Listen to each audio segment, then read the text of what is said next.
টাকা আমি তো বাংলাদেশ মেডিকেলটা চিনি, ওখান থেকে সর্বোচ্চ 5 মিনিটের বা 3 মিনিটের রাস্তা। এখানে যাইতে 1000 টাকা ভাড়া, সিএনজি ড্রাইভারে নিতে চান না, রিক্সা ড্রাইভারে নিতে চান, ভিডিও করা নিয়ে মানুষ ব্যস্ত। কিন্তু একটা বাচ্চা আগুনে জলসানো দৌড়ে যাচ্ছে, নিশ্চয় তাকে কেউ ধরবে, এই প্রত্যাশা। সে মৃত্যুকূপ থেকে সে বাঁচার জন্য সে দৌড়ছে, বাবা মাকে খুঁজতে চায়। একটা লোক আমরা এগিয়ে আসলাম না। এমন একটা অকিজু এবং মেয়াদহীন এই বাঙ্গারি বিমান যাকে বলে, এই বাঙ্গারি বিমানটা দিয়ে এই যে তারা জনবহুল এলাকা প্রশিক্ষণের ব্যবস্থা করে মানে কী করলো, পুরো বাংলাদেশের উপরে যেন বিমানটা আশ্রয় পড়েছে, শুধু মাইলস্টোন না। আমরা দেখেছি যে বিমানটা যখন ঘুরে আসে, এই সবগুলো বিমানে কিন্তু মাইলস্টোনের উপর দিয়ে ঘুরে আসতে হয়। বাংলাদেশে আমার দেশের প্রতি আমার আস্থা কম। এই কথাটা বললাম এই কারণে যে বাংলাদেশের মানুষ বর্তমানে নিজের দেশের মানুষের প্রতি যে মর্যাদা, সেই সম্মান থাকার উচিত, সেটা কিন্তু নাই। এবং অনেকেই বলছে যে আমার দেশকে, আমার দেশের যে মানুষের যে মর্যাদা, মূল্যায়ন, মানুষের মূল্যায়নটা নাই। এই কারণে গতকাল কিন্তু একজন অভিভাবক মাইলস্টোন ট্র্যাজেডির উনি অভিমান করে বলেছে এই দেশে আমরা আর থাকবো না, এই দেশ থেকে চলে যেতে চায়। এবং অসংখ্য মানুষ চলেও গিয়েছে, সেই সংখ্যাটা হয়তো আমরা জানি না। আমার দেশ, আমি থাকি না, কারণ এই দেশটা আসলে যে মানে ভালো মানুষদের জন্য, রাজনীতি নিরপেক্ষ ব্যক্তিদের জন্য আসলে যথোপযোগী না। এখানে আমরা এখন হয়ে গেছি যে যার যার স্বার্থ নিয়ে টানাটানি, যার যার স্বার্থের জন্য আমরা রাজনীতি করছি, যা ইচ্ছা তাই করছি, দেশের একটা ব্যালেন্স, ডিসিপ্লিন রাখছি না। এই যে বিমান ক্রাশটা হলো এবং সেখানে কোমলমতি শিশুরা এইভাবে মানে একটা বিভৎস ঘটনা, বস্মীভূত হয়ে গেল। কোমল বাচ্চারা, যেই বাচ্চাদের গায়ে ফুলের টোকা পড়লে বাবা মার কলিজা ফেটে যায়, আর এমন বাচ্চারা যারা সবসময় বাবা মার বুকে থাকে, এই বাচ্চাদেরকে স্কুলের প্রয়োজন স্কুলে দিছে, তারা বস্মীভূত হয়ে গেছে। এই দৃশ্য আর সারা বাংলাদেশ আসলে একসাথে কেঁদে উঠেছে। এসব কোনোদিনও ভুলার মতো না।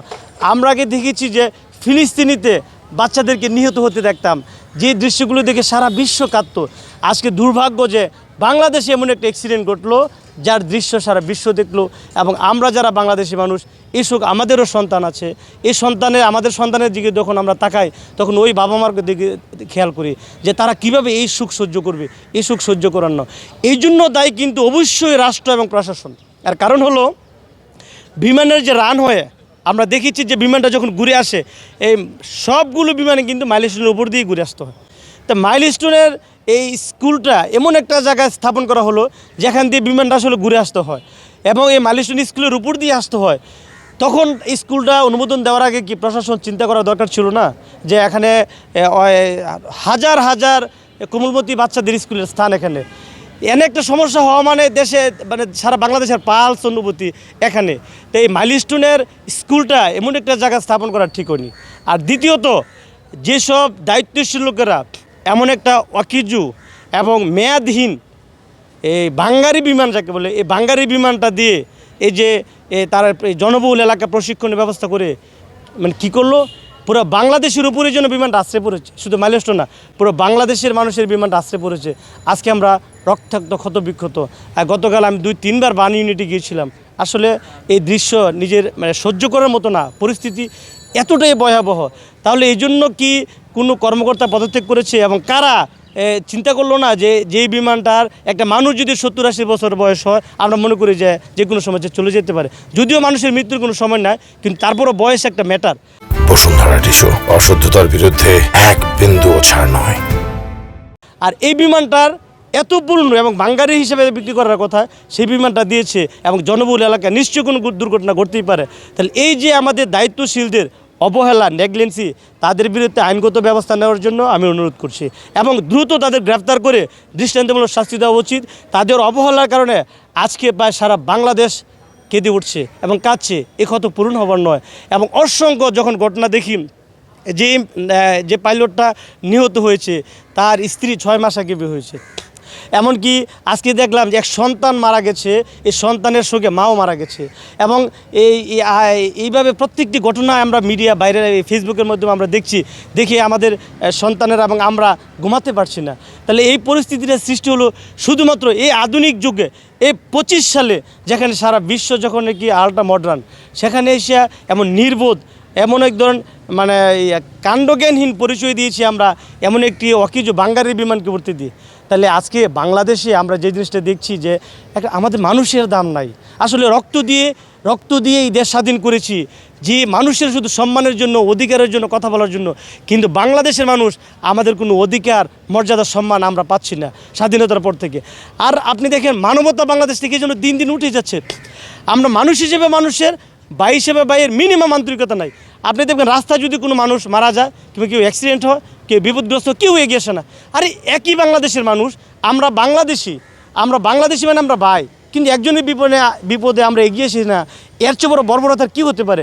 এই যে মাইলস্টোন ট্র্যাজেডি আপনারা দেখেছেন যে ভিডিও করা নিয়ে মানুষ ব্যস্ত, কিন্তু একটা বাচ্চা আগুনের ঝলসানো দৌড়ে যাচ্ছে, নিশ্চয় তাকে কেউ ধরবে, এই প্রত্যাশা। সে মৃত্যুকূপ থেকে সে বাঁচার জন্য সে দৌড়ছে, বাবা মাকে খুঁজতে চায়। একটা লোক আমরা এগিয়ে আসলাম না।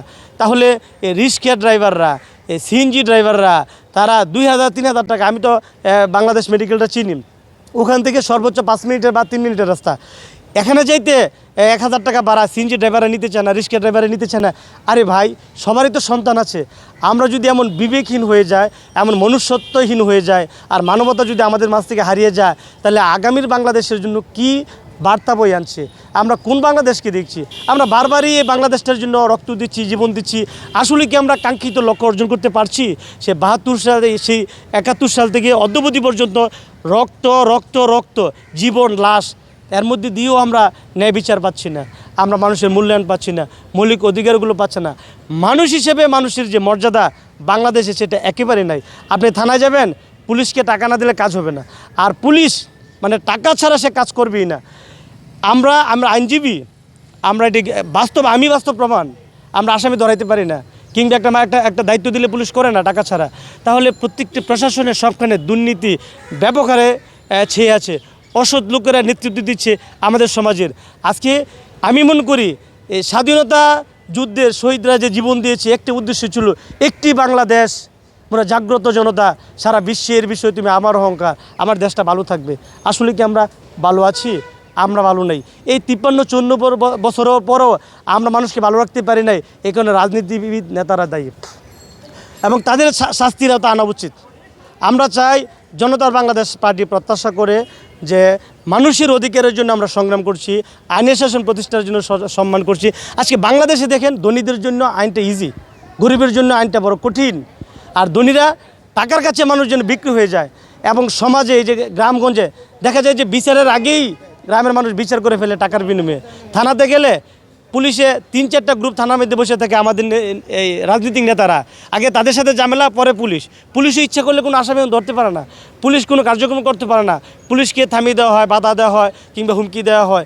এই যে আইন, বাংলাদেশের একটা রাষ্ট্রকে টিকে রাখতে হলে সবার আগে আপনার আইনের শাসন জরুরি, আইন প্রতিষ্ঠা জরুরি। সেখানে আইন বাধাগ্রস্ত, আইন কাজ করছে না, আইনকে কাজ করতে দেওয়া হচ্ছে না। আমরা সকলেই যেন নেতা, আমরা সকলেই যেন আমরা আইন নিজের হাতে তুলে নিচ্ছি, আর সকলেই যেন আমরা একটা মানে অশুভ শক্তি প্রয়োগ করছি। তাহলে এর থেকে আমাদের বেরিয়ে আসতে হবে, সকলকে বেরিয়ে আসতে হবে। মনে রাখতে হবে, এই বাংলাদেশটা আমার। আজকে আমি কারোর প্রতি যদি ইট মারি, কালকে আমি পাটকেল খাবো। এবং তাই হচ্ছে। রাজনীতিক নেতাদেরকে আরও বেশি সচেতন হতে হবে। রাজনীতিটা করতে হবে মানুষের জন্য, নিজের জন্য না। আমি মনে করি কিছু নিয়ম আসা উচিত। যারা রাজনীতি করবে তারা মিনিমাম একটা টাকার বেশি হলেই তাদেরকে দুর্নীতির মামলা দিয়ে তাদেরকে আইনের আওতা নিয়ে আসা উচিত। কারণ রাজনীতিটা হতে হবে স্বচ্ছ, মানুষের জন্য। আমি আবার শেষ কথা বলছি, যদি আপনি মানুষের জন্য কাজ করেন, মানুষকে ভালোবাসেন, দেশকে ভালোবাসেন, আপনি রাজনীতিতে আসুন। আর যদি আপনার আলাদা কোনো স্বার্থ থাকে, রাজনীতিতে আপনার কোনো স্থান নাই। একটি সুন্দর বাংলাদেশ, জনতার বাংলাদেশ পার্টি প্রত্যাশা করে সকলে মিলে একটি সুন্দর বাংলাদেশ গড়ে তুলব। এই হোক আমাদের অঙ্গীকার। ধন্যবাদ।